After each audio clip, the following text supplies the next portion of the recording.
Welcome to another broadcast of Christian Kingdom College. I'm John Doughty. I have with us tonight a special guest from the Institute for Creation Research, a creation scientist, a man of science as well as a man of faith, Dr. Dr Gish. Dr. Gish? Hi, John. We're glad to have you. Thank you very much. We're glad to have you. Dr. Gish, it's just a delight. We'd like to talk about your work as a scientist and talk about your work as a creation scientist and talk about some of your debates. Dr. Gish, how did you get into the field of science? Well, John, when I was in high school, I took a course in chemistry, and I enjoyed it. So then I decided I was going to become a chemist. After the war, I went to UCLA. I had moved out to California, and I decided to major in chemistry there at UCLA, and I graduated from UCLA. But I decided at that time I wanted to get into chemistry related to medicine. So I wanted to get my degree in biochemistry. So I went up to Berkeley, the University of California, there to get my doctorate in biochemistry. By the way, I always say that when I went to school at Berkeley, it was fun. Later, it became a riot, as you may remember. But I did obtain... The 60s. That's right. Cultural Revolution. But I did obtain my doctorate, and then I went to Cornell Medical College for 3 years and researched there, New York City, came back to Berkeley where I served on the research staff of the virus laboratory of the university. And after 4 years there, I went to the Upjohn Company in Kalamazoo, Michigan, a pharmaceutical firm, where I served for 11 years on their research staff. Dr. Gish, one of the things that we always hear from evolutionists today, creationists aren't competent when it comes to areas of science. And certainly that can't be said of you. I know Dr. Henry Morris has said about you that your credentials as a scientist are impeccable. I understand, and creationists are quite proud of this, that you happen to work with 2 Nobel Prize winners. Who were those laureates, and describe the work that you did in conjunction with them. Well, at Cornell University Medical College, I worked with Dr. Vincent Divigno. I went there in 1953. He won the Nobel Prize in 1955 when I was there, involved in some of the research related to this work that he'd been doing. And I co-authored papers with Dr. Divigno. Then I went to the virus laboratory at the University of California, which was directed by Dr. Wendell Stanley, who'd won the Nobel Prize in 1947 for being the first person who ever isolated, crystallized a virus. And there I worked with a team of scientists who worked out the chemical structure of the protein of tobacco mosaic virus. And so that was my work with 2 Nobel Prize winners. What was the repercussion? What was the influence, the effect of that discovery of the tobacco mosaic virus? What were its benefits to the medicine? Well, what it demonstrated, the true nature of a virus. You see, at that time, they didn't know what a virus was. Was it a living organism or what was it? When Dr. Stanley crystallized it and was eventually analyzed, it consists only of a DNA or an RNA molecule with a protein coat. That's all it is. It's not a living organism. It has no metabolism. It cannot create itself.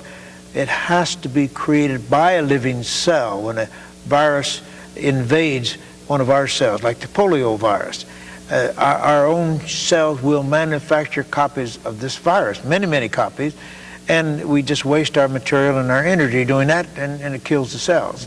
That's why viruses will kill people and other creatures. And this was all taking place in the 1950s? Yes, that was in the 50s. Yes. Where could we say that the germ, or the seed, that is, were they planted in you in terms of thinking about causality and origins? Were you thinking about the evolutionary worldview of biochemistry, the so-called origin of life? Did you think about things like that when you were involved in your research? Well, I tell you, I really wasn't concerned at that time. Now, I've been a creationist all my life. I became a Christian when I was 10 years old. Of course, the Bible has not one word about evolution in it. It teaches creation. I accepted that. And then in my research studies as a biochemist, I saw this incredible complexity of life. I saw the purposefulness in every detail, the structure and function of living things. And so I very scientifically and logically concluded that a living cell had to be created. The idea that it evolved is simply contrary to much of what we know in chemistry and physics. But I didn't come to grips with this much at that time. But when I was on the staff of the virus laboratory, somebody handed me a little booklet entitled Evolution Science, Falsely So Called. Marvelous summary of the scientific evidence from the fossil record, the science of thermodynamics, and all other fields, exposing fallacies and weaknesses in evolution theory and pointing out the positive evidences for creation. Well, this was exciting to me, and so I began to do some speaking on the subject. And then I left Berkeley and went to the Upjohn Company in Kalamazoo. While I was there, I met other creation scientists, and we formed the Creation Research Society in 1963. And I was serving on their executive board along with Dr. Henry Morris. And he was then the chairman of the Civil Engineering Department at Virginia Polytechnic Institute with 27 professors under him. We call it Virginia Tech. Virginia Tech. Yeah, we've abbreviated that, although they still use that. And what was your association? I know Dr. Morris was, he headed up that Civil Engineering Department, and they had, I think, 27 scientists under his oversight. That's right. He was certainly had some acclaim in his own right in, he certainly did. In engineering and especially hydraulics. That was his specialty within engineering, was hydraulics. How were you able to hook up with Dr. Morris and eventuate into the Institute for Creation Research Organization? He and I were both founding members and members of this executive board of the Creation Research Society, which we founded in 1963.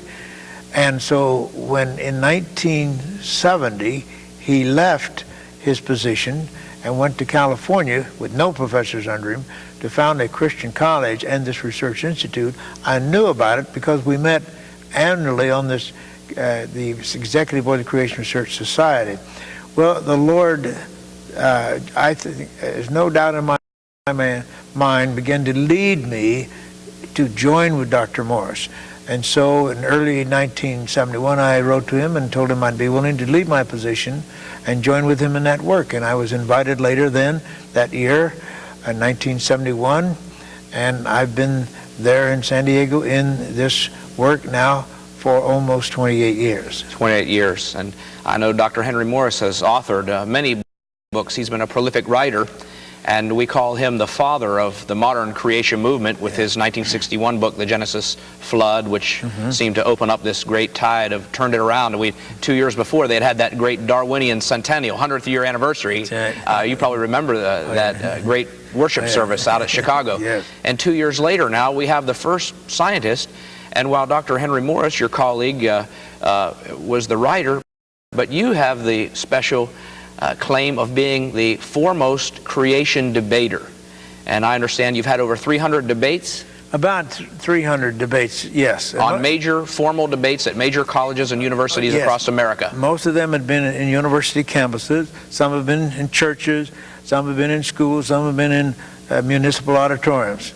Yes. And people were concerned. I know we're getting ready to debate Dr. Pigliucci, and by the time the broadcast has concluded, it will have already taken place. But people here in the Shenandoah Valley in Virginia are very conservative, and one of the things that people are saying is, what would happen, the behavior, if you would have perhaps a rowdy evolutionist or perhaps even a creationist. Are you concerned sometimes about the behavior of the audience? Has that ever been a problem to you? Well, on a few occasions. Usually it is not. I had a lecture at Cambridge University in England before a packed out audience, about nearly, well, it was 450 people in the audience, and they were very polite. The questions were very good questions, very politely answered. But my last visit to the Berkeley campus was not so. Now, I'd been on that campus 3 times before this. I had lectured twice before packed out audiences. I'd had a debate with a well-known evolutionist on that campus, no problem. But my last visit there, the subject of creation and evolution had become quite controversial. And they published some scurrilous literature against me. And this packed out audience, when I was there, just as soon as I began to speak, they began to interrupt me, shout out from the audience, and this went all the way through the question and answer period. I tried to shame them. I said, now, if you have a reasonable scientific case for evolution, why are you acting like a bunch of fascists? And I told them I'd spent 8 years on that campus, both as a graduate student and on the staff of the virus lab.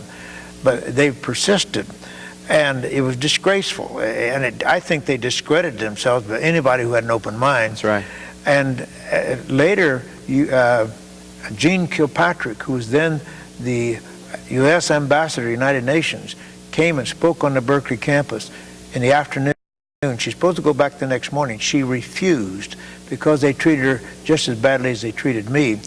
And in a subsequent meeting on the university, the so-called representative assembly, this was discussed, how they had treated her and what could they do about it. Well, my name came up 4 times in that discussion because someone said that same thing had happened to me. And so they tried to take steps to prevent this sort of thing. But, there's been a few other places where people get a little bit rowdy, but after all, Christ said, if you revile for my sake, you'll be blessed. And I just felt mightily blessed. That's all.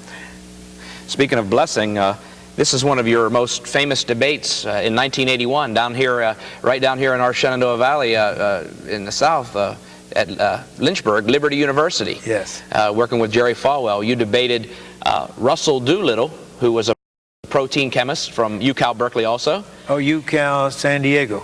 Professor at the University of California, San Diego campus. Even the Washington Post, which is not known to be a conservative paper. In fact, that's the most liberal paper that we could imagine. But even the writer here from the Post conceded that you won that debate. Well, and here the headline, what did it say? The headline say, Dr. Gish? Well, Philip Hiltz, who wrote this article, after the debate, heard Dr. Doolittle say, how am I going to go home and face my wife? Right. And that's the leading headline there, followed by the statement, science loses one to creationism. What they should have said, evolution loses one to science. But it was stated there that he had lost the debate rather heavily. Now, if I had heard him make that statement, how am I going to go home and face my wife?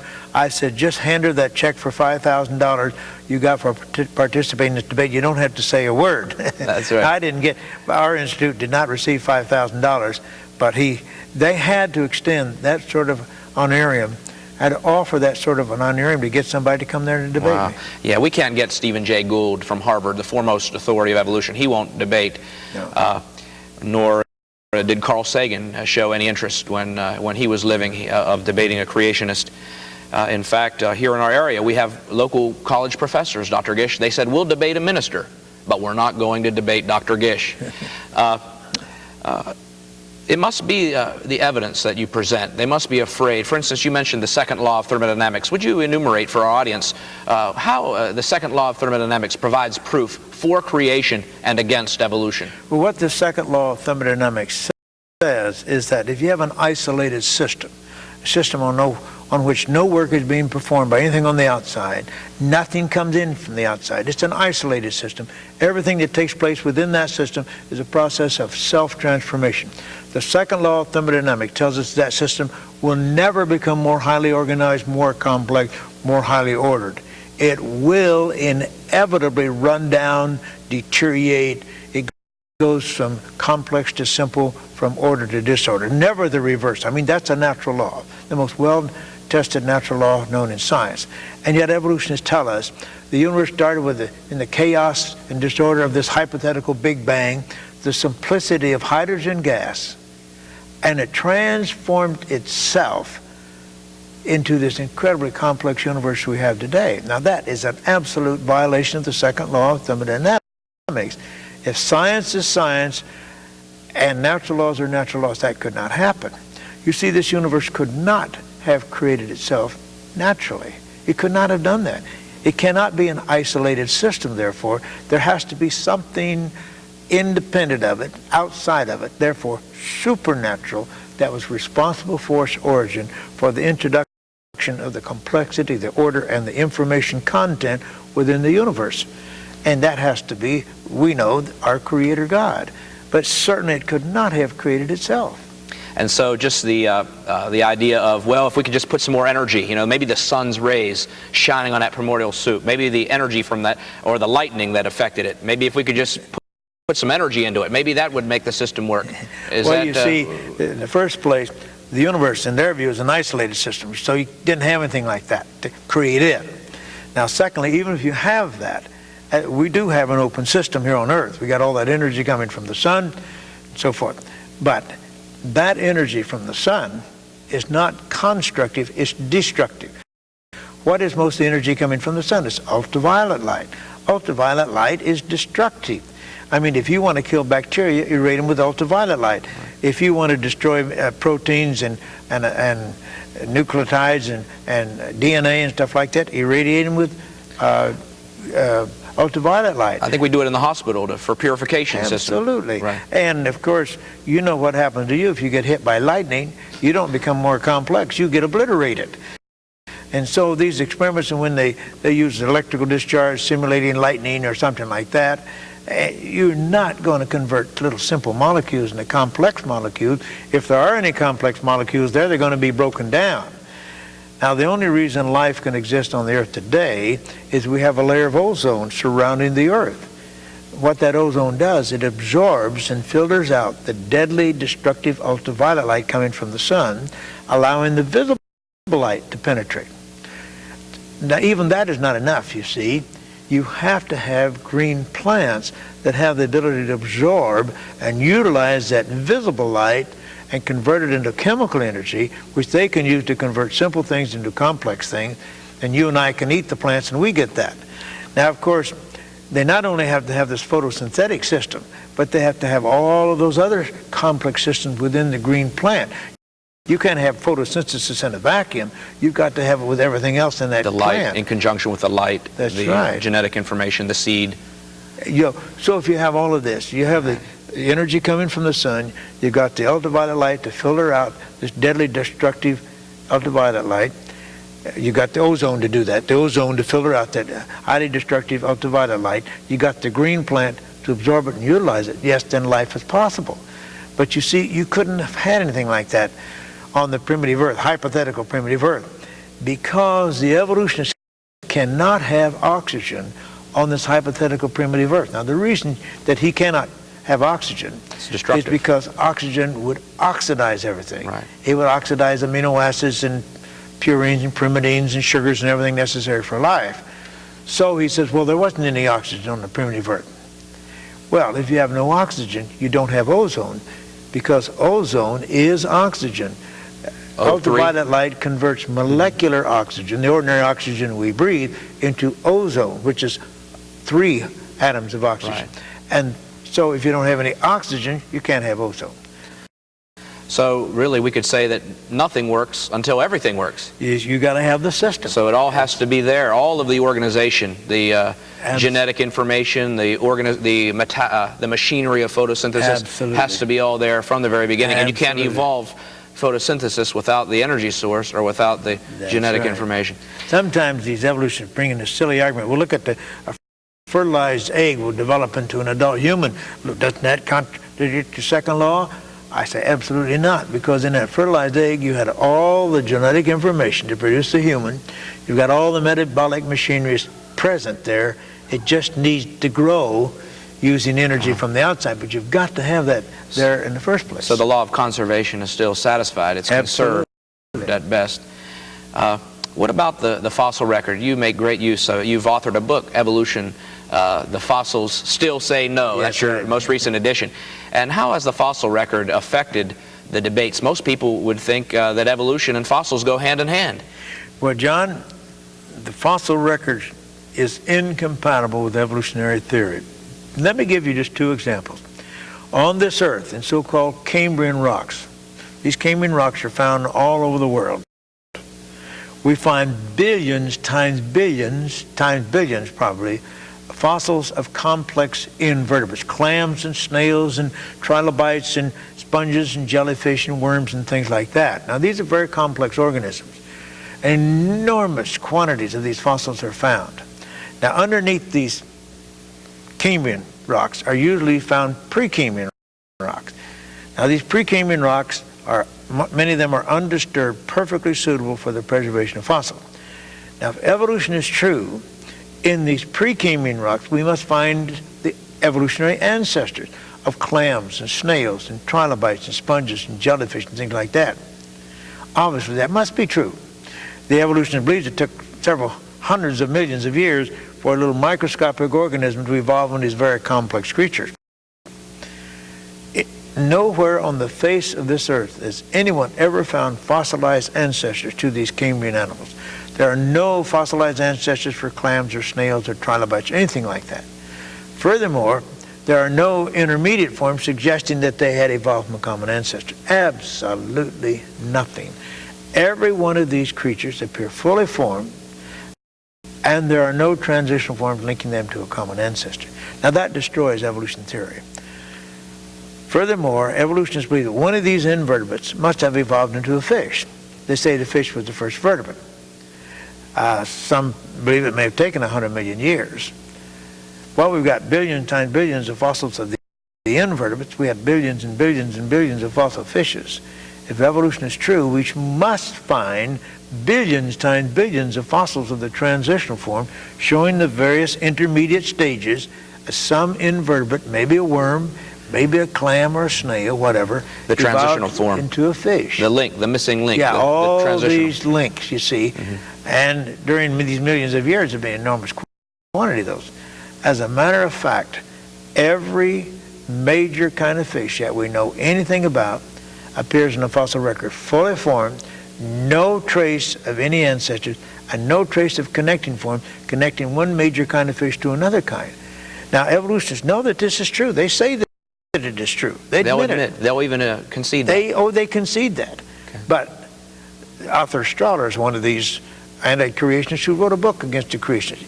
And reviewing my book on the fossil record, he admitted it is true, just as Gish said. There are no ancestors for fishes, and there are no transitional forms linking one kind to another. But he just believes in evolution anyhow. You see, they believe in evolution not because of the evidence, in spite of the evidence. And what I've related here is true throughout the fossil record. Every major kind, distinct kind of plant and animal appears fully formed, no ancestors and no transitional forms. And that establishes the fact of creation and certainly shows that evolution has not taken place on this planet. And so the fossil record has become an embarrassment, we could say, to evolution, because here that it was supposedly founded on the idea of these fossilized bones and remains, and yet there's not one proof, not one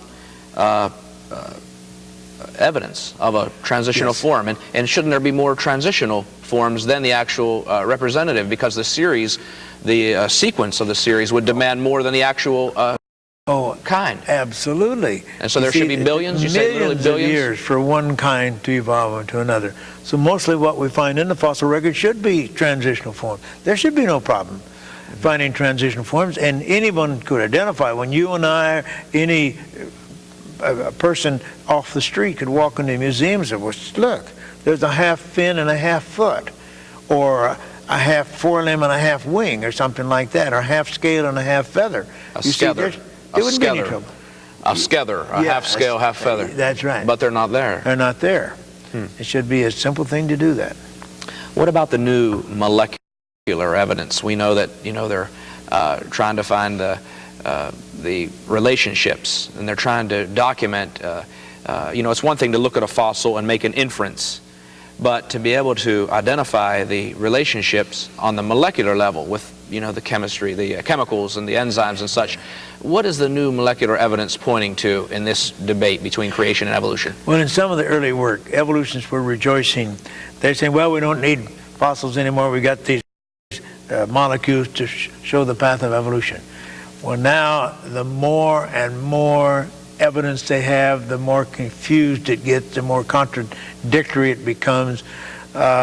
Colin Patterson was a senior paleontologist at the British Museum of Natural History. And he said before the 1990s, he said, I believe that morphology, that is, the fossils, would be the best way to determine phylogeny or our evolutionary history. Then with all this interest in molecules, he said, I swung over to that idea. The molecules are the best way. Now I see what's happened there. I'm going to go back to the fossils. He said, you see all these contradictions in the fossils, you see all these contradictions in the molecules, and you see the contradiction between the two. And what is he saying? That you don't find the evidence for evolution either in the fossils or in the molecules. Fact is, in one of the articles that he co-authored on this subject, he said he says, perhaps in the future, we will be able to come up with one evolutionary tree or 10 to the 999th power tree. He says, right now, I don't know what the answer is. In other words, they might come up with almost an infinite number of trees, which, you see, should not be if evolution is true.